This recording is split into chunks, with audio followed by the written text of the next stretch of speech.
House. So, Speaker Gingrich, who do you want to be the next speaker? Well, I don't think who I want matters a whole lot. I can imagine, though, the number of phone calls and the number of meetings this afternoon are almost historic. So give us a few names. Who do you think is on the top of the list, top three out there? Well, I mean, look, there's clearly, I think, Kevin McCarthy is the most likely next speaker because he is majority leader. He's very widely popular. He's a very smart guy. He was the leader in the California Assembly for Republicans, so he's had a background in leadership. At the same time, you have to ask somebody like Paul Ryan, who's been Budget Committee Chairman, now Ways and Means Chairman, Vice Presidential nominee. If Ryan decided to run, he would be very formidable and has an awful lot of IOUs all the way across the conference. Tom Price came very close to winning the conference chairmanship just a year ago. You also have Steve Scalise, who's the whip, may well decide to run.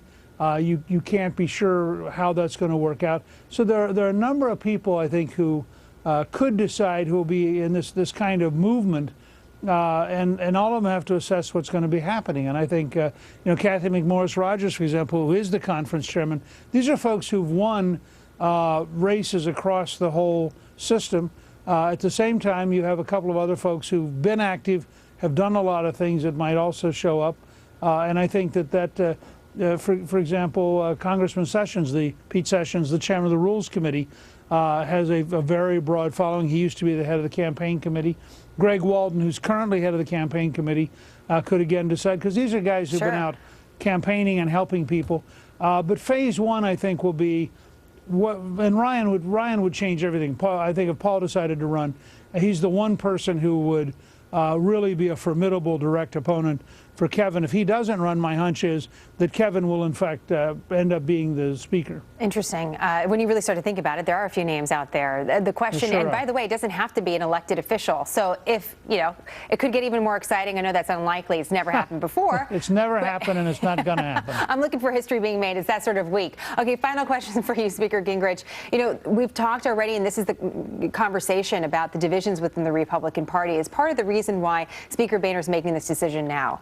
Will new leadership solve that? Will it give the Republican Party more direction, perhaps, and bridge some of these gaps that are so often talked about? Well, look. Some of the gaps are very deep and very real, and they're not personality problems. They're genuine, heartfelt, moral and emotional decisions that matter. I think the whole issue of whether or not taxpayers ought to fund a system that is cutting up babies and selling their parts, I mean, that gets to be very moral and very personal and isn't just about some trivial thing.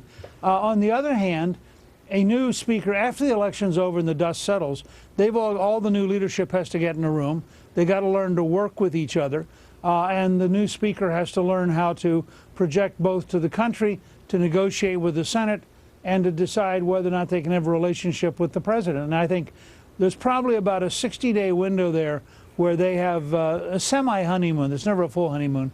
And we'll see how it shakes out. And then by the end of that, you're going to be right in the heart of the presidential campaign, and that'll dominate virtually everything for 5 or 6 months.